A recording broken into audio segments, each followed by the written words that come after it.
যে সন্তান তার নিজের বাবাকে ঠকাতে পারে সে একদিন তোমাকেও ঠকাতে পারে। তাহলে যে যে অংশগুলো গল্প পড়াতে পড়াতে আমরা ইংরাজিতে বলবো সেই জায়গাগুলোকে অবশ্যই স্মরণে রাখতে হবে, এবং বাংলা যেটা বলছি সেটা তো অবশ্যই, সেটা তো স্মরণে থাকবেই থাকবে আমাদের। হ্যাঁ, আর কেন আমি সেই জায়গাগুলো ইংরেজিতে বলবো, কারণ ওই জায়গাগুলো এমসিকিউ পার্সপেক্টিভে ভীষণভাবে গুরুত্বপূর্ণ। ওকে, তো চলো আসা যাক। তাহলে আজকে আমরা পড়বো ওথেলো। ওথেলো কার লেখা সেটা নিয়ে তো আমাদের সবার আইডিয়া রয়েছে, কারণ ইতিমধ্যে আমরা ম্যাকবেথ পড়ে এসেছি। তো ওথেলো জানি, সবাই জেনে গেছি যেটা শেক্সপিয়ারের লেখা। ঠিক আছে, এইবার কথা হচ্ছে এই ওথেলো নাটকটা এটা কিন্তু মৌলিক রচনা বলা চলে না। মৌলিক রচনা মানে যেটা সম্পূর্ণরূপে স্বতন্ত্র ভাবনায় গঠিত। শেক্সপিয়ার এই নাটকটার যেটা ভাবধারা তার কিছুটা অংশ ধার নিচ্ছেন বিভিন্ন ইটালিয়ান ড্রামা থেকে। তার মানে এটা নয় যে তিনি একেবারে ওই ড্রামা থেকে কপি অ্যান্ড পেস্ট করছেন, হ্যাঁ, তেমনটা নয়। তিনি ওই ড্রামা থেকে বিভিন্ন ভাবধারাগুলো ধার নিচ্ছেন, সেই ভাবধারাটার সঙ্গে সামঞ্জস্য রেখে নিজের সত্তাকে মিলিয়ে নতুন করে রচনা করছেন ওথেলো। ঠিক আছে, অলরেডি আমরা ট্র্যাজেডি কি তার ধারণা পেয়েছি। তো ম্যাকবেথের মতোই ওথেলোও কিন্তু একটা ট্র্যাজেডি স্টোরি বা নয়, রাদার ড্রামা। আমরা স্টোরি হিসেবে পড়ছি, তা আমাদের স্টোরি বলতে পারি না, এটা একটা ড্রামা। বেশ, শুরু করার আগে মানে গল্পে যাওয়ার আগে আমি একটু আমাদের গল্পের মেন ক্যারেক্টারগুলোকে নিয়ে একটু আলোচনা করে নিই। কোন কোন প্রধান চরিত্র আমরা দেখতে পাবো, যেমন করে ম্যাকবেথে আমি আলোচনা করে দিয়েছিলাম, এখানেও মেইনলি পাঁচটা ক্যারেক্টার আমাদের গল্পেতে। মেন নাটকে তো অনেকগুলো চরিত্র আছে, আমাদের গল্পে প্রধান পাঁচটা চরিত্র, সঙ্গে দুটো চরিত্রের জাস্ট নাম দুটো আমরা পাবো পরের দিকে, সে দুটো নাম আমি এখন বলছি না। প্রথমত গল্পের নায়ক, যার নাম অনুসারে এই গল্পের নাম ওথেলো, ইনি আমাদের গল্পের নায়ক। আমাদের গল্পে একটি নায়িকাও আছে, হ্যাঁ, লেডি ম্যাকবেথের মতো নায়িকা কিন্তু নয়। হ্যাঁ, সেই নায়িকার নাম কি? ডেসডিমোনা, মানে ডেসডিমোনা। ঠিক আছে, আমরা তাকে সংক্ষেপে মোনা ডার্লিংও বলতে পারি। আমরা কেন মোনা ডার্লিং বলছি সেটা তো আমরা গল্প সূত্রেই জানতে পারবো। ঠিক আছে, তৃতীয় চরিত্র, তার নাম ব্যাবানসিও। হ্যাঁ, যেন ব্যাবা ব্ল্যাক শিপ বলে দিও না। ঠিক আছে, ব্যাবানসিও, তিনি নামেও ব্যাবানসিও, সম্পর্কেও ব্যাবা, মানে বাবা। কার বাবা? ডেসডিমোনার বাবা। ঠিক আছে, আমাদের গল্পের নায়িকার বাবা ব্যাবানসিও। আমাদের চতুর্থ চরিত্র ক্যাসিও, ওই বাজনা বাজানোর ক্যাসিও ভেবে নিও না, প্যাপু নয়। হ্যাঁ, ক্যাসিও, ওনার নাম হচ্ছেন কি ক্যাসিও। পুরো নাম আমরা পরে জানবো। ইনিকে আমাদের গল্পের নায়কের বন্ধু।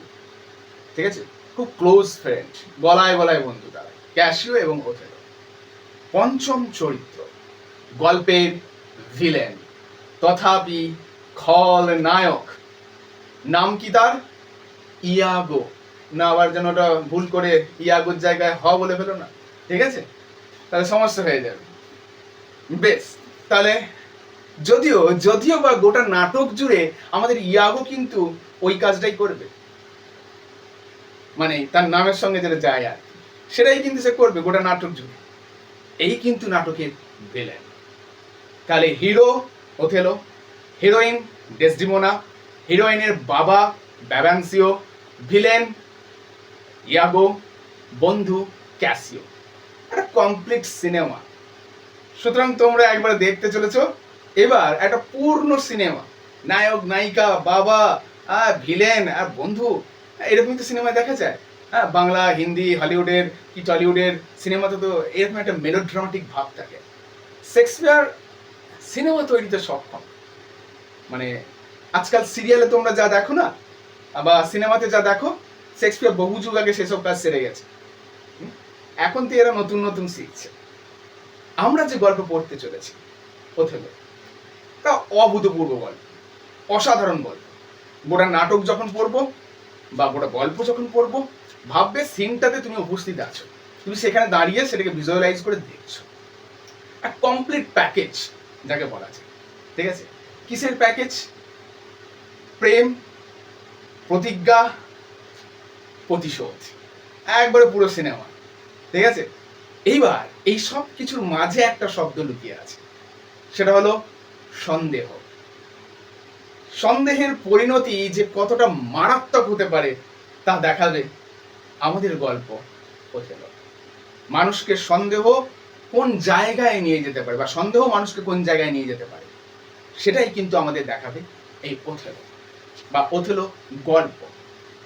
ওথেলো গল্প আমাদের দেখাবে যে কিভাবে দুজনের সম্পর্কের মাঝে তৃতীয় ব্যক্তির প্রবেশ ঘটলে সেই সম্পর্কের বাঁধন কিভাবে তাসের ঘরের মতো ভেঙে পড়ে, একেবারে ধুম টানা হয়ে যায়। ঠিক আছে, মানে দুইজনের মাঝে যদি তৃতীয় ব্যক্তির প্রবেশ ঘটে, সে সম্পর্ক কিভাবে চিড় ধরে, এরাই হচ্ছে ওথেলো। এই হচ্ছে ওথেলোর গল্প, যেটা এখন তোমরা সিনেমাতে দেখে থাকো। একটা কথা আছে না, আমরা প্রবাদ বাক্য তো সবাই জানি, বিশ্বাসে মেলায় বস্তু তর্কে বহুদূর, সবাই শুনেছি। ব্যাপারটা অনেকটা সেই ধার্মিক ক্ষেত্রে খাটে, তাই না? আমরা দেখি যে বলি না যে ঈশ্বর বিশ্বাস, কুসংস্কার, এই সমস্ত ক্ষেত্রে আমরা বলি বিশ্বাস থাকলে ওসব হয়, অবিশ্বাসে তর্ক হয় বহুদূর। কিন্তু এই জিনিসটা ধর্মের ক্ষেত্রে ঠিক যতটা সত্য, মানব জীবনের সম্পর্কের ক্ষেত্রেও ঠিক ততটাই সত্য। প্রেম বা ভালোবাসা এটা ঐশ্বরিক অনুভূতি, ঠিক আছে? এই অনুভূতির প্রধান ভিত্তি হলো কি? বিশ্বাস। If there is no belief between the lover and the beloved, then that relation will not last long. তাহলে যেখানে বিশ্বাস থাকে না, সে সম্পর্ক টেকে না, সেটা যে কোনো সম্পর্কই হোক। কিন্তু আমাদের গল্প যেহেতু প্রেমের গল্প, প্রেমিক প্রেমিকার গল্প, সেহেতু আমরা সেটাকে নিয়ে আলোচনা করব। তাহলে যেখানে প্রেম আছে সেখানে বিশ্বাস থাকতে হয়, আর যদি বিশ্বাস না থাকে তাহলে সেখানে তর্ক গড়ায় বহুদূর। তাহলে প্রেম বা ভালোবাসার প্রথম শর্ত হলো বিশ্বাস। আর এই বিশ্বাসের মূলে যদি ঘুণ ধরে, তাহলে একটা সম্পর্ক যে কিভাবে ভেঙে যেতে পারে তারই জলজান্ত উদাহরণ ওথেলো। সুতরাং বুঝতে পারছি আ kind of serial, a kind of cinema আমরা দেখতে চলেছি ওথেলো গল্পের মধ্য দিয়ে। তো চলো এবার আসা যাক মেন গল্পে। গল্পের আগে কি ছিল না ছিল তো বললাম না, সরি আরো একটা দুটো কথা বলে দিই, যেটা পরীক্ষার পার্সপেক্টিভে খুব গুরুত্বপূর্ণ। যে এই নাটকটার আরো দুটো নাম ছিল, সেটা হচ্ছে the Moor of Venice and the tragedy of Othello. Obviously এটা তো ট্র্যাজেডি ড্রামা, তা বুঝতেই পারছি নাম ওই অনুসারে, দ্য ট্র্যাজেডি অফ ওথেলো। আর একটা নাম বলা হচ্ছে দ্য মুর অফ ভেনিস। এই নামটা কেন হলো সেটা গল্প সূত্রে আমি একটু পরে গিয়ে বলছি। তোমরা এই দুটো নাম ভীষণভাবে খেয়াল রাখবে, the Moor of Venice and the tragedy of Othello. এবার গল্প আসে। গল্প শুরু হচ্ছে স্বনামধন্য এক ব্যবসায়ীর পরিচয়ের মধ্য দিয়ে। নাম ব্যাবানসিও, অর্থাৎ ডেসডিমোনার বাবা ছাড়াও ব্যাবানসিওর আর একটা পরিচয় আছে। তিনি স্বনামধন্য এক ব্যবসায়ী, কোথাকার? ইতালির ভেনিস প্রদেশে। ভালো করে খেয়াল রাখবো, আমাদের এই গোটা গল্পের প্লট ভেনিসে, ইতালির ভেনিস। সেই ভেনিস প্রদেশের স্বনামধন্য ব্যবসায়ী ব্যাবানসিও, মানে ওই আমাদের মুকেশ আম্বানি ধরে নাও। সুতরাং বুঝতেই পারছো তার কতটা প্রভাব ছিল সমাজে। আমাদের এই ব্যাবানসিওর এক কন্যা ছিল, ঠিক আছে? সেই কন্যার নাম ডেসডিমোনা বা মোনা ডার্লিং আমাদের।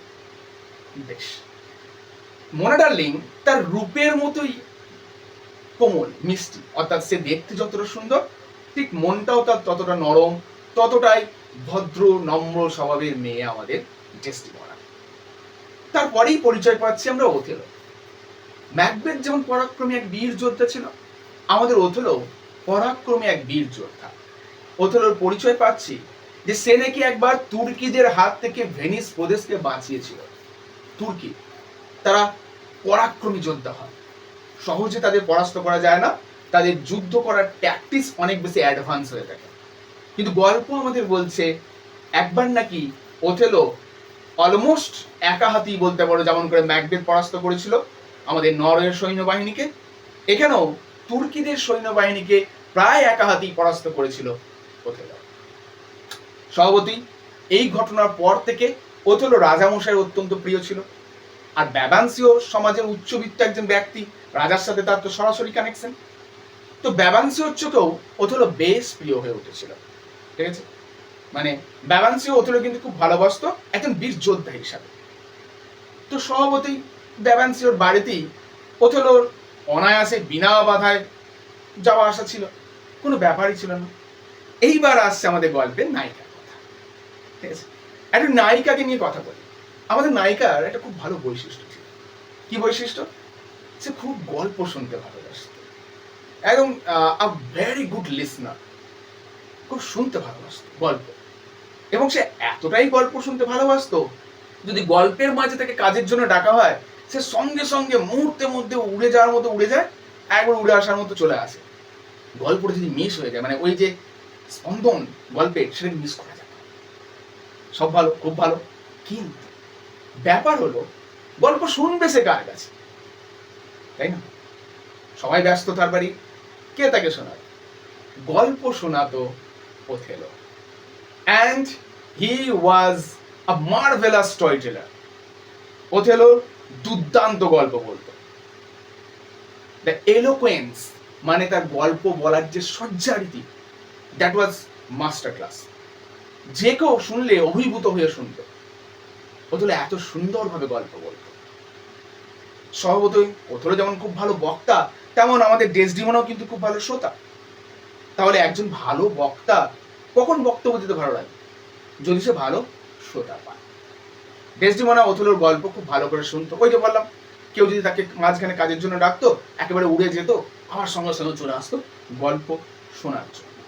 ওথেলো কি কি গল্প শোনাতো ডেসডিমোনাকে? ওথেলো তো যোদ্ধা ছিল, যুদ্ধের জন্য তাকে বিভিন্ন জায়গায় যেত, সুতরাং সে বিভিন্ন দেশ ঘুরেছে, তার বিভিন্ন রকম অভিজ্ঞতা আছে। ওথেলো তাকে তার বিভিন্ন অভিজ্ঞতার কথা শোনাতো। যেমন সে একবার কি করে ক্যানিবেলদের হাতে পড়েছিল, এই জায়গাগুলো খেয়াল রাখবে। ক্যানিবেল মানে হচ্ছে গিয়ে নরখাদক, যারা মানুষের মাংস খায়। তাহলে ওথেলো গল্প শোনাতো যে একবার আমি এরকম নরখাদকদের পাল্লায় পড়েছিলাম এবং সেখান থেকে আমি কি করে বেঁচে এসেছিলাম, সেই গল্প, সেই রোমহর্ষক গল্প শোনাতো। তারপর শোনাতো একবার তাকে কিভাবে যুদ্ধবন্দি করে দাস করে বিছে দেওয়া হয়েছিল, মানে যুদ্ধে পরাজিত হওয়ার পর তাকে বন্দি করে তখন দাস করে বিছে দেওয়া হতো, ট্র্যাডিশন ছিল তখনকার। তো কিভাবে দাস করে তাকে বিছে দেওয়া হয়েছিল, সেই গল্প শোনাতো। আবার শোনাতো কিভাবে একবার তাকে কামানের সামনে বেঁধে দেওয়া হয়েছিল মেরে ফেলার জন্য, এবং সেখান থেকে সে কিভাবে বেঁচে ফিরে এসেছিল, এই সমস্ত গল্প। যুদ্ধের ভয়াবহতার গল্প শোনাতো। তাহলে শুধুই কি যুদ্ধের ভয়াবহতার গল্প? না, পাশাপাশি সে ধরো যুদ্ধসূত্রে বিভিন্ন দেশে ঘুরেছে, শুধুই কি যুদ্ধ করে গেছে? না, বিভিন্ন জায়গায় বিভিন্ন প্রাকৃতিক দৃশ্যও দেখেছে। তাহলে সেই মনোরম স্নিগ্ধ প্রাকৃতিক দৃশ্য সে বর্ণনা করত ডেসডিমোনার সামনে, এবং ডেসডিমোনার কাছে ওথেলো এত সুন্দরভাবে গল্পগুলোকে বর্ণনা করত, যুদ্ধের সেই পরিস্থিতিটা, সৈনিকরা যুদ্ধ করছে, অস্ত্রের ঠন ঠন আওয়াজ, চারিদিকে শুধু রক্ত রক্ত আর রক্ত, সৈনিকরা চারিদিকে ধেয়ে পড়ে আছে, যেন ডেসডিমোনার মনে হতো আমি যেন একজন যোদ্ধা হয়ে ওই যুদ্ধক্ষেত্রে উপস্থিত হয়ে গেছি। আবার ঠিক একই রকম যুদ্ধের ভয়াবহতা যেমন সে বর্ণনা করতে পারত, সঙ্গে সঙ্গে অপূর্ব প্রাকৃতিক সৌন্দর্য, উঁচু উঁচু পাহাড়, একদম সবুজ, একদম দূর মাঠ, নীল দিগন্ত, মাঝখান দিয়ে পাহাড়ি নদী কুলকুল করে বয়ে যাচ্ছে, এক স্নিগ্ধ দৃশ্য, সব কিছুই সে উপস্থাপন করতো ডেসডিমোনার সামনে। এবং এক প্রকার বলতে গেলে ডেসডিমোনা যেন সেই গল্পগুলো গিলত, যাকে বলা যায়, হ্যাঁ, যেমন করে ধরো তোমরা গিলছো, সেরকম করে ডেসডিমোনাও গিলত, গল্পগুলোকে খেত, একেবারে এক মনে শুনত। খুব ভালো কথা, ভালো জিনিস। একদিন গল্প শোনা শেষ হচ্ছে, ডেসডিমোনা ওথেলোকে উদ্দেশ্য করে বলছে, আই উইশ আমার যদি এরকম একটা সঙ্গী থাকতো যে আমাকে সারা জীবন তোমার মতো করে গল্প শোনাবে, কত ভালোই না হতো। ডাল মে কুছ কালা হ্যায়, বেশ, আমি খুব খুশি হতাম। সে যদি তোমার মতো গল্প নাও বলতে পারে, আমি না তোমার কাছে তাকে পাঠিয়ে দিতাম গল্প বলা কিভাবে বলতে হয় সেটা শিখিয়ে দিতে। কুছ তো কালা হ্যায়। ওথেলো বুঝতে পারলো ডেসডিমোনার বোধহয় কোথাও একটা হিন্টস দিচ্ছে, হ্যাঁ, কুছ তো দিচ্ছে, একটা কোথাওতে হিন্টস তো আছে, মানে ডাল মে কুছ তো কালা হ্যায়, অর্থাৎ ডেসডিমোনা যেন তার মনের ভাব ইন অ্যান ইনডাইরেক্ট ওয়ে, অর্থাৎ ঘুরিয়ে নাক ডাকানোর মতো প্রকাশ করতে চাইছে। সরাসরি হয়তো বলতে পারছে না ডেসডিমোনা ওথেলোকে, যেন কোথাও যেন ইনডাইরেক্টলি বুঝিয়ে দিচ্ছে যে তুমি যদি থেকে যেতে খুব একটা ভালোই হতো। ডাইরেক্টলি বলা যায় না, ইনডাইরেক্টলি তোমার মতো যদি কেউ থাকতো। যাই হোক, ওথেলো তো আমাদের এতটাও বোকা নয়, বা আমরাও এতটা বোকা নয় ডেসডিমোনার কথা উপস্থাপনা দেখে আমরা বুঝতে পারছি সে কি বলতে চাইছে। ওথেলো বুঝতে পারলো এই বিষয়টা। ডেসডিমোনা হয়তো ওথেলোকে পছন্দ করতো, কিন্তু আমাদের ওথেলো তারও আগে থেকে ডেসডিমোনাকে পছন্দ করত। ব্যাস, একে একে দুই। ওথেলো কিন্তু আগে থেকেই পছন্দ করত, কিন্তু বিষয়টা কি এতই সোজা? না।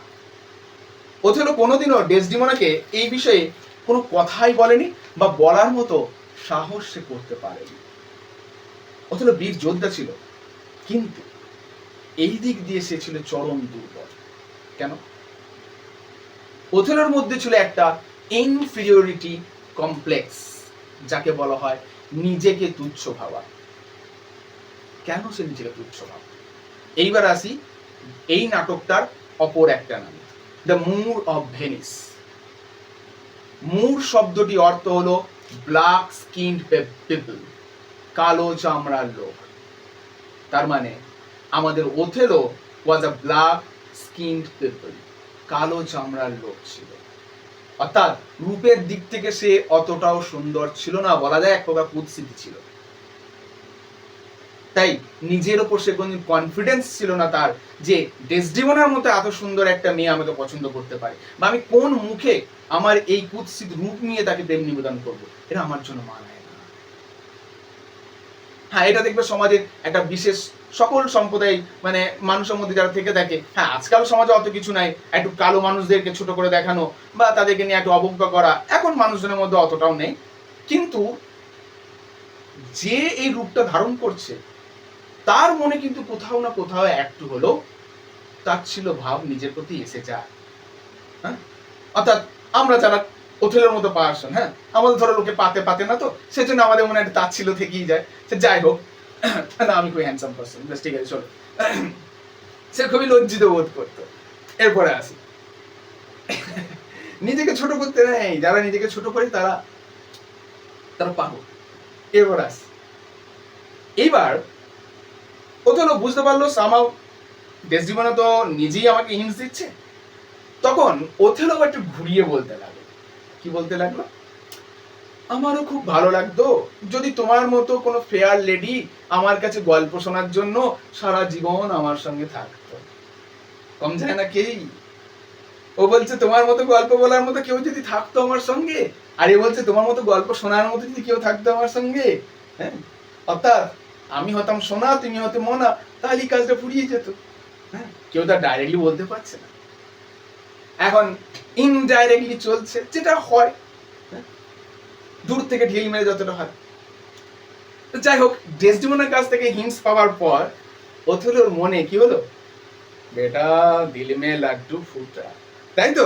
তাহলে ওথেলোর মনে কি হলো? লাড্ডু ফুটা। ওথেলোর মনে একটা খুশি হচ্ছে, বলতে পারছে না বাট খুশি তো হচ্ছে। ওথেলোর মনে যেন সেই একটা গান কি আছে না, সেই পেহলি পেহলি বার মোহব্বত কিয়া হ্যায় বলে একটা গান আছে না, বহুদিন আগেকার গান। হ্যাঁ, যাই হোক আমি খুবই ভালো গাইলাম, তার জন্য আমি ক্ষমাপ্রাপ্ত। যাই হোক, এর থেকে কবিতাও বলে এর থেকে লোকে ভালো বলে, আমি যা গাইলাম বেশ খুব ভালো কথা। প্রেম তো জমে ক্ষীর হয়ে গেছে। এইবার দুজনা আস্তে আস্তে সম্পর্কের গভীরতা তাদের বাড়তে লাগলো। তারা আরো কাছাকাছি এলো, আরো কাছাকাছি, আরো কাছে এসে বলে একটা গান আছে না, তো সেই এখন তাদের মনে এখন সেই গান বাজতে লাগলো। ঠিক আছে, খুব ভালো খুব ভালো, দারুণ দিকে এগুচ্ছে, আরো ভালো দিকে এগোলো। অবশেষে তাদের এই সম্পর্ক বিবাহের পর্যায়ে পৌঁছালো। অর্থাৎ ওথেলো এবং ডেসডিমোনা প্যাপা প্যাপা করে সানাই বাজলো এবং বিয়ে সম্পন্ন হলো।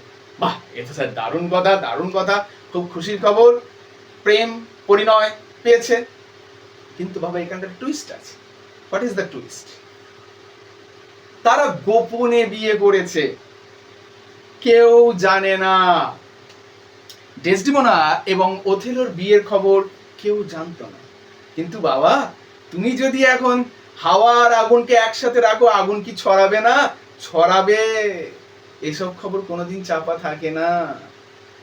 তুমি কার সাথে চুপি চুপি গল্প করছো কেউ জানুক ভাবছো, তুমি ভাবছো কেউ জানে না, কিন্তু তুমি বাদে সবাই জানে তুমি কার সাথে গল্প করছো, এটা মাথায় রেখো। সুতরাং এই যে তারা চুপি চুপি চুপি করে একটু গল্প করলো, মানে বিয়ে করলো, জানবে না।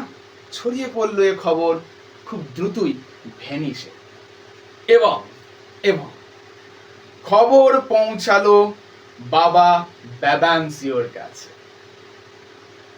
ব্যাবানসিও খবরটা শুনে তো একবারে চোটে লাল। কে? আমার মেয়ে বিয়ে করেছে, আমাকে না বলে, তাও আবার এত বড় সাহস ওর। যেটা হয় তাই তো, যেটা বাবারা করে থাকে, স্বাভাবিক বিষয় একটা। কিন্তু ব্যাবানসিওর রাগের কারণটা করে, ব্যাবানসিও কি বলছে, মেয়ে গোপনে পালিয়ে বিয়ে করেছে, কোনো খবর আমাকে দিল না, আবার বিয়ে করেছে করেছে এমন একটা ছেলেকে বিয়ে করেছে যে কিনা একেবারে মিস কালো। ছি, তোকে আমি পাত্র বলে মেনে নিতে পারছি না। বর্ণের দিক দিয়ে বা রূপের দিক দিয়ে ও আমার ডেসডিমোনার এতটুকু যোগ্য নয়। মানে এত পাত্র রয়েছে আমার মেয়ের জন্য, তার সত্ত্বেও সে কিনা ওথেলোর মতো একটা কালো খেঁদাকে বেছে নিল। হ্যাঁ, ছি, shame on you Desdemona, you are not my daughter. তুমি আমার কন্যা নয়, তুমি আমার মেয়ে হয়ে এত সুন্দরী এত রূপসী হয়ে সে সেই কালো খেঁদাকে বেছে নিলে, মানা যায় না। তার মনে হলো ডেসডিমোনা যেহেতু তার মেয়ে, সুতরাং ডেসডিমোনার পছন্দ নিশ্চয়ই তার মতই হবে, যেটা সব পিতামাতাই ভেবে থাকে। ঠিক আছে, আমি পিতামাতার দোষ দিচ্ছি না, হয়তো এটাই নিয়ম, এটাই হয়তো দুনিয়াতে চক্রাকারে হয়ে আসছে। হ্যাঁ, সবসময় বাবা মারা ভাবে আমাদের পছন্দটাই শেষ পছন্দ। কিন্তু একটা কথা মাথায় রাখা উচিত, যে দুনিয়ায় কেউ একেবারে 100% ঠিক হতে পারে না, নো ওয়ান। আমরা প্রত্যেকেই কিন্তু মানুষ। হ্যাঁ, তোমার পিতামাতারাও কিন্তু একদিন ছোট ছিল, তাদেরও মনে অনেক ইচ্ছা ছিল যেগুলো তারা পূরণ করতে পারেনি, এবং বলতে পারো কাইন্ড অফ ফ্রাস্ট্রেশনের কারণে তারাও কিন্তু এটাই করে থাকে, পরবর্তী প্রজন্মকে সেটা পূরণ করতে দেয় না। তার মানে এটা নয় যে আমি তোমাদের উৎসৃঙ্খলকে সাপোর্ট করছি, সেটা নয়। ঠিক আছে, মানে কিছু ক্ষেত্রে যেটা মানতে হবে, আমি কোনোদিনই এমন পার্সিয়ালিটিতে বিশ্বাস করি না যেটা সবসময় আমি যা বলবো সেটাই ঠিক। I am not the 100% right person. সবসময় নিজেকে 50% রাইট ভেবে রাখবে জীবনে, বাকি অর্ধেকটা তুমি ভুল হতে পারো। আমার ডিসিশনগুলি আমার সন্তানের উপর চাপিয়ে দিলে তার ভালো হবে, এটা ভুল ধারণা। বেশ, এরপর কি বলছে দেখি। যেটা হয় ন্যাচারালি, ব্যাবানসিও ভাবছে যে আমার পছন্দ মেয়ের পছন্দ তো একই হবে, এরকম একটা কালো মিস কালো, হ্যাঁ, এইরকম মানুষকে ডেসডিমোনার মতো সুন্দর মেয়ে বাঁচবে? হতেই পারে না। নিশ্চয়ই ওথেলো কোনো ব্ল্যাক ম্যাজিক করেছে, কালো জাদু করেছে, যন্ত্র মন্ত্র ঝুমফু বলেছে আর আমার মেয়ে পড়ে গেছে। ঠিক আছে, এরকম একটা ব্যাপার হয়ে গেছে। হ্যাঁ, মানে একবারে ব্ল্যাক ম্যাজিক করে আমার মেয়েকে ওথেলো হাতের মুঠোয় করে নিয়েছে। না, এ হতে পারে না। কিন্তু যদি আমরা ডেসডিমোনার দিকে দেখি, আমি প্রথমেই বলেছিলাম ডেসডিমোনার রূপে যেমন সুন্দর, গুণও সুন্দর। ডেসডিমোনার কাছে বর্ণ নয়, ওথেলোর বাচন ভঙ্গি ছিল অনেক বেশি প্রিয়। সে ওথেলোর রূপ দেখে নয়, তার মনুষ্যত্ব দেখে মুগ্ধ হয়েছিল, তাই সে ওথেলোকে বেছে নিয়েছিল। কিন্তু ব্যাবানসিওর মতো মানুষদের পক্ষে, যাদের কাছে অর্থটাই সব, তাদের পক্ষে এটা বোঝা কোনোদিন সম্ভব ছিল না। ব্যাবানসিওর মতো মানুষরা ভুলে যায় যে প্রত্যেকটা মানুষেরই একটা আলাদা আলাদা করে মন থাকে। আমরা প্রত্যেকেই ইন্ডিভিজুয়াল, আমাদের প্রত্যেকেরই চয়েস আলাদা আলাদা হয়। হ্যাঁ, সেখানে আমি গাইড করতে পারি, but I can not force, আমি জোর করতে পারি না। কিন্তু ব্যাবানসিওর মেন্টালিটি কি ছিল, আমি জোর করবো আমার মেয়েকে তার পাত্র পছন্দের ক্ষেত্রে। বেশ, তো ব্যাবানসিওর মনে হলো যেহেতু ওথেলো আমার মেয়ের সাথে কি জোর করেছে, কালো জাদু করেছে, সুতরাং এর একটা বিচার হওয়া দরকার। আমি মানি না যে আমার মেয়ে এরকম পাত্রকে বেছে নিতে পারে। তাই ব্যাবানসিও ঠিক করলো এর বিচার করতে আমি ডিউকের কাছে যাব। ডিউক, ইতালির রাজাকে বলা হয় ডিউক। ইতালি বা স্পেন বা ওই সমস্ত প্রদেশের যে রাজাগুলো না, তাদের সকলকে ডিউক বলা হয়ে থাকে। ঠিক আছে, তাহলে সেই ডিউকের কাছে যাবে বলে মনস্থির করলো ব্যাবানসিও। রাজার সাথে তো একেবারে ক্লোজ কানেকশন, বড় লোক। তো গেল রাজার কাছে। ডিউকের কাছে গিয়ে সব কথা খুলে বলল ব্যাবানসিও, এবং বললো যে ডেসডিমোনা আমার অমতে ওথেলোকে বেছে নিয়েছে, আমি চাই এর একটা বিচার হোক, কারণ আমার মেয়ে কখনো ওথেলোর মতো ওরকম একটা ছেলেকে পছন্দ করতে পারে না। নিশ্চয়ই ওথেলো কোনো ব্ল্যাক ম্যাজিক করেছে বা কালো জাদু করেছে, আপনি ওর শাস্তির ব্যবস্থা করুন। বেশ, ব্যাবানসিওর কাছে মানুষের সৌন্দর্য দাঁড়িয়ে আছে তার বর্ণের সৌন্দর্যের উপর। ঠিক আছে, এইবার রাজার কাছে তো বললো, রাজার কাছে যাবার পর সব কথা শুনলো আমাদের ডিউক, এক মিনিট দাঁড়াও, হ্যাঁ। সব কথা শোনার পর ডিউক বলছে বেশ ঠিক আছে, সবই তো আমি বুঝলাম। এবার ডিউক পড়ে গেল দোটানায়। কেন বলতো? কারণ ব্যবাংশীয় প্রভাবশালী লোক, সমাজে প্রভাবশালী লোকেদের সবসময় দেখবে যারা ক্ষমতায় থাকে, এখন তো সরকার, তারা কিন্তু সবসময় অয়েলিং করে চলে, সরকার অয়েলিং করে চলে এই বড় লোকের, কারণ তাদের হাতে পাওয়ারটা আছে, অর্থে। আবার অন্যদিকে ওথেলো কিন্তু একজন পরাক্রমী যোদ্ধা, তাকেও ফেলে দেওয়া যায় না, রাজ্যের সুরক্ষার জন্য তাকেও প্রয়োজন আছে। রাজার এখন দোলাচলা অবস্থা। রাজা বললো বেশ ঠিক আছে, আপনি যখন বলছেন বিচার তখন হবে, তাহলে এক কাজ করা যাক, আপনার কন্যা এবং ওথেলোকে রাজসভায় ডেকে নেওয়া যাক, কারণ আমার তো ওদের কথাটাও শুনতে হবে, ওদের পক্ষটাও শুনতে হবে, আপনার পক্ষ শুনলাম, আপনার ওদের পক্ষ শুনতে হবে। তো এইসব যখন মনস্থির হচ্ছে, ঠিক সেই সময় একটা দূত আসছে, ওই যে এনভয় পড়েছিলাম আমরা ম্যাকবেথে, তো এনভয় আসছে। এনভয় এসে রাজামশাইকে বলছে যে রাজামশাই, তুর্কিরা আবার আমাদের দেশে আক্রমণ করেছে, বোঝো ঠেলা, গোদের ওপর বিষ ফোড়া, বেশ, আবার আমাদের দেশে আক্রমণ করেছে, কিন্তু এবার না ভেনিস নয়, এইবার আক্রমণ করেছে, খেয়াল রাখবো, সাইপ্রাস, ইতালির আর একটা প্রদেশ সাইপ্রাস। সেই সাইপ্রাসে আক্রমণ করেছে তুর্কিরা। এবার রাজা পড়ল দোটানায়, না পারে ব্যবাংশীয়কে ফেলতে, না পারে ওথেলোকে শাস্তি দিতে, কোন দিকে যায়? তো এসব কথা যখন চলছে, ঠিক সেই সময় ওথেলো এবং ডেসডিমোনা উপস্থিত হচ্ছে রাজসভায়। তিনি ওথেলোকে বলেছিলেন যে তোমাকে একটা সুযোগ দেওয়া হবে। রাজা ওথেলোকে বললেন তোমাকে একটা সুযোগ দেওয়া হবে, তুমি নিজেকে নির্দোষ প্রমাণ করবে, তো তুমি কি করতে চাও? ওথেলো তখন একটা কথা বলেছিল, I would like to narrate our love story. রাজামশাই, আমি না আপনাকে আমাদের প্রেমের গল্পটা শোনাতে চাই, তারপর আপনি বিচার করবেন আমি কালো জাদু করেছি নাকি পারস্পরিক প্রেম বিনিময়ের মাধ্যমে আমরা বিবাহ সম্পর্কে আবদ্ধ হয়েছি, সেটা নয় আপনি বিচার করবেন। এরপর ওথেলো সমস্ত ঘটনাটা শুরু থেকে শেষ অবধি রাজামশাইকে একেবারে সব শোনালেন। খুব ভালো কথা, রাজামশাই মন দিয়ে শুনলেন। রাজামশাই এবার ওথেলোর এই গল্প শুনে, মানে ওথেলো এত সুন্দরভাবে ডেসক্রাইব করেছে তাদের প্রেম কাহিনী, যে রাজামশাই ফিদা হয়ে গেছে, যাকে বলা যায়। হ্যাঁ, এবার রাজা তো গল্প শুনে বলছে না ব্যবাংশীয় মশাই, আমি তো কোনো দোষ দেখছি না ওথেলোর, ও এত সুন্দর করে কথা বলে, ও এত সুন্দর করে গল্পগুলোকে উপস্থাপন করে, যে আপনার মেয়ে কেন, ইভেন ওই জায়গায় যদি রাজকুমারী থাকতো সেও হয়তো ওথেলোর প্রেমে পড়ে যেত, বোঝো ঠেলা। রাজা একবারে বলে দিল যে আপনার মেয়ে কেন, আমার মেয়ে থাকলেও প্রেমে পড়ে যেত, আপনার মেয়ে তো ব্যবসায়ী, আমার তো রাজকুমার। ওথেলো এত সুন্দর গল্প বলে। ব্যবাংশীয় একটু তো রাগ তো হচ্ছি মনে, কিন্তু বলার তো কিছু নাই, কারণ রাজামশাই বলে দিয়েছেন মুখের উপরে এ কথা, হ্যাঁ, তাই সে কিছু বলতেও পারছে না। তখন সে কি বলল যে ঠিক আছে, তাহলে আমি মেনে নিলাম, আমি ওথেলোকে আমার জামাই হিসেবে মেনে নিলাম। বাহ, খুব ভালো কথা, জামাই হিসেবে মেনে নিলাম, সব খুশি হওয়ার কথা। কিন্তু না, এখানে ব্যবাংশী একটা কথা বললো, ঠিক আছে রাজামশাই, আমার মেয়েকে যেহেতু বিয়ে করেছে তো আমি রাজা মানে ওথেলোকে জামাই ভাবলাম, কিন্তু কিন্তু আজ এই মুহূর্তে দাঁড়িয়ে আমি ডেসডিমোনাকে ত্যায্য কন্যা করলাম, ও আজ থেকে আমার মেয়ে না, সুতরাং আমার কাউকে জামাই হিসেবে ভাবার দরকারই নেই। জেদ, কখনো কখনো এই জেদের কাছে কত মানুষ হার মেনে যায়।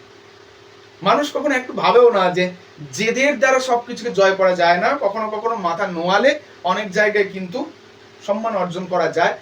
একটু দেখাই যেতে পারতো, ওথেলো নয় একটু দেখতে খারাপ, কিন্তু তার মনটা তো খারাপ না।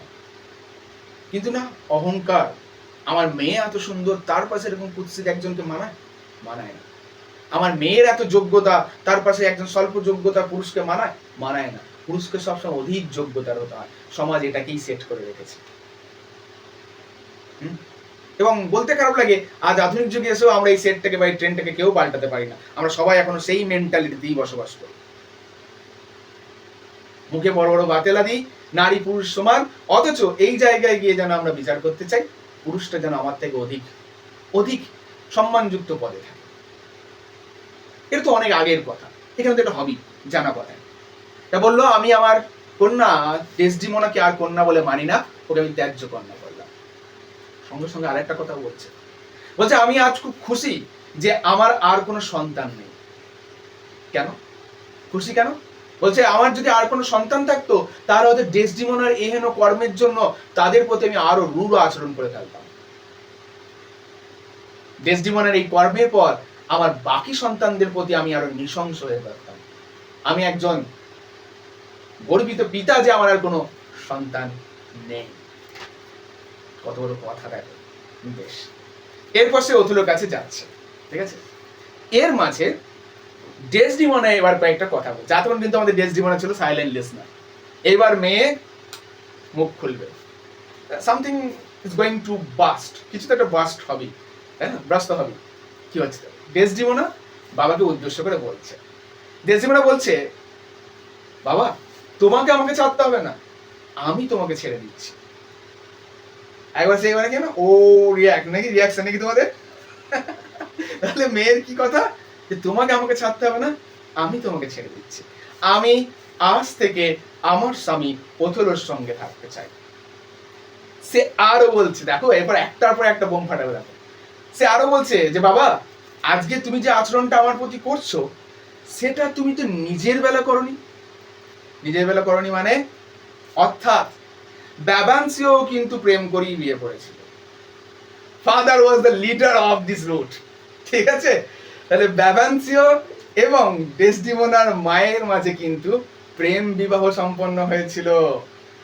তখন ডেসডিমোনা বলছে যে বাবা আজ যে তুমি আমার প্রতি যে আচরণটা করেছিলে তখন নিজের প্রতি করতে পেরেছিলে? তুমি ভাবো ওথেলোর জায়গায় যখন তুমি ছিলে তখন তোমার কেমন লাগছিল? সেদিন মায়ের হাত ধরে তাকে তার বাবার ঘর ছেড়ে বা বাবার ঘর থেকে তুমি নিয়ে এসেছিলে। সেদিন তো তুমি নিজেকে পুরুষ মনে করেছিলে, তবে আজ কেন কাপুরুষের মতো আচরণ করছো? কি ডায়লগ! সেদিন তোমার নিজেকে পুরুষ মনে হয়েছিল যে আমি একটা নারীর দায়িত্ব নিয়ে তাকে নিয়ে আসছি, তাহলে আজ নিজের মেয়ের বেলায় তুমি যে আচরণটা করছো সেটা কাপুরুষের নয়। অর্থাৎ এবার ব্যাবান্সিও নিজের জাঁতা বলে নিজেই ফেসে গেল। কিন্তু ব্যাবান্সিও তুমি যা প্লেয়ার নয়, প্রচন্ড জেদি মানুষ। ব্যাবান্সিও বলছে যাই হোক, তবু আমি আর তোমাকে আমার মেয়ে বলে মানব না। যাই হয়ে যাক, আমি যখন একবার বলেছি আমি তোমাকে মেয়ে বলে মানি না, তো মানি না। এরপর ওই যে দেখেছিলাম ব্যাবান্সিও যাচ্ছে ওথেলোর কাছে। এইবার ওথেলোর কাছে গিয়ে ব্যাবান্সি একটা দারুণ কথা বলছে, যেটা এই গোটা নাটকের মোড় ঘুরিয়ে দেয় একটা লাইন, ঠিক আছে। এই লাইনটা পরে কতটা খতরনাক লাইন হয়ে উঠবে সেটা পরে দেখতে পাবো। ব্যাবান্সিও ওথেলোর কানে গিয়ে একটা 20 বাক্য বা 20 বাণ প্রদান করছে কাছে গিয়ে। কি বলছে শোনো, কথাটার মর্মার্থটা বুঝবে। Who had deceived her father and might also deceive him. তার মানে ওথেলোকে গিয়ে ব্যাবান্সিও বলল, মনে রেখো ওথেলো, যে সন্তান তার নিজের বাবাকে ঠকাতে পারে সে একদিন তোমাকেও ঠকাতে পারে। What a lie! কিন্তু এখন রঙিন প্রেমে, নতুন প্রেমে এই কথা তো খাটবে না, তাই না? এখন দুটো মন তো রঙিন। ওথেলো অতটা কানও দিল না, স্বাভাবিক বিষয়। কিন্তু ব্যাবান্সিও বলে গেল, মনে রেখো, যে মেয়ে তার নিজের বাবাকে ঠকাতে পারে সে একদিন তোমাকেও ঠকাতে পারে। কি 20 বাক্য দিয়ে গেল দেখা দেখি। যাই হোক, আপাতত এই 20 বাক্য কানে ভরি। দুই নব দম্পতি রওনা দিচ্ছে সাইপ্রাসের উদ্দেশ্যে। সাইপ্রাস, যেখানে যুদ্ধ বেঁধেছে। ওথেলো ডেসডিমোনা রওনা দিল। কিন্তু সেই মুহূর্তেই একটা দারুণ খবর এলো। কি খবর? তারা যখন নৌকা করে রওনা দিয়েছে, নৌকা জাহাজ যাতে করে রওনা দিয়েছে, সেই সময় খবর এলো যে তুর্কিতে জাহাজ ভরাডুবি হয়েছে, অর্থাৎ ঝড়ের কবলে পড়ে জাহাজ ধ্বংস হয়ে গেছে। সুতরাং যে আক্রমণের প্ল্যানিং করে তারা আসছিল সেটা ব্যর্থ হয়েছে। সবাই তো বিশাল খুশি, মানে বিনা মেঘে বজ্রপাত যাকে বলা যায়, বা বিনা মেঘে বৃষ্টি, একবার কোনো রক্ত না ঝরেই যুদ্ধ জয়লাভ, এটাই তো সবাই চায়। এবার সবাই তখন খুশি হয়ে বলছে, এই তো আমাদের নতুন মানে কি বলা যায় যেন, আমাদের নতুন সেনাপতি গিন্নি। হ্যাঁ, আমাদের ওথেলো তো সেনাপতি ছিলেন, যাই হোক সে সেনাপতি গিন্নির কামাল, lucky charm, she is a lucky charm. তিনি এলেন, একেবারে বিনা রক্তক্ষয়ে আমরা যুদ্ধে জয়লাভ করে গেলাম, ঠিক আছে। সবাই খুব খুশি হলো। এই পর্যন্ত। তাহলে এখনো পর্যন্ত যা দেখতে পাচ্ছি, weather is very clear for Othello and Desdemona. আবহাওয়া ভীষণভাবে পরিষ্কার এখন দুজনের জন্য। যুদ্ধে জয়লাভ, নতুন প্রেম, নতুন বিবাহ, সুখী দম্পতি দ্বারা এখন সুখে সংসার করছে।